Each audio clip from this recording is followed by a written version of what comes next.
النبي محمد صلى الله عليه وسلم وحويل 7 يظلهم الله تعالى في ظل يوم لا ظل إلا ظله مالين أو هوس جلن إلا هوس كلاه موياني وحا هرسنا يتضوقفود قفك هو وحويل إمام عادل مدحوين عادل ومدح كحكمي قفك اللباد وشاب نشأ في عباد الله لن يرى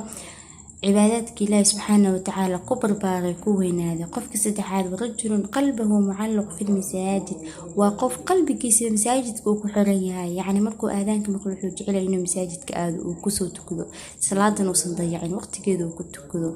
قف كأفراد وحوي للنبي صلى الله عليه وسلم ورجلان تحابا في الله اجتمعا عليه وتفرقا عليه ولا وقفوا ذو الله درتيس سوق إمادة هذا نقول كرتجي يعني يسون سوق ما إني يقول لي إسلام كيسن دومين يعني يسون سوق ما إني واحد المين سوق إمادة الله درتيس هذا نقول كرتجين حماركم كل من إله يجعلك سوق ما ذي نقول كرتجين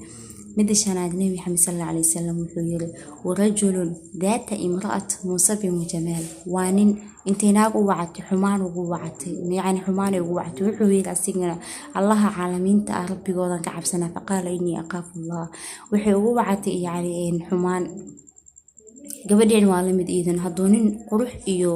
nasab wanaagsan qabiil wanaagsan inta buu qarashto oo xumaan ugu wacdo ay tiraahdo ilaahay ayaan ka cabsada iidan waa la mid carshiga raxmaanka dadka harsanay ka mid tahay qofka lixaad nabi maxamed sallallahu alayhi wasallam wuxuu yiri warajulun tasaddaqatan bi sadaqa fa aqfaha hatta la ta'lam shimalu ma tunfiq yaminu wa qof sadaqa bixiyay fa aqfaha hadana qariyay hatta la ta'lam shimalu ma tunfiq yaminu gacantiisa midigta ku dhigay bidixda ma oga yani waxa loo jeedaa qof kale inuusan ogaan qofka la jooga xitaa uusan ogaan marka sadaqada bixinay gacantiisa midigta ku dhigay bidixda kamaysan war qaban yani asiga ilaahay subhanahu wa ta'ala iyo qofka la siiyay intaas bisi ka dhaxaysa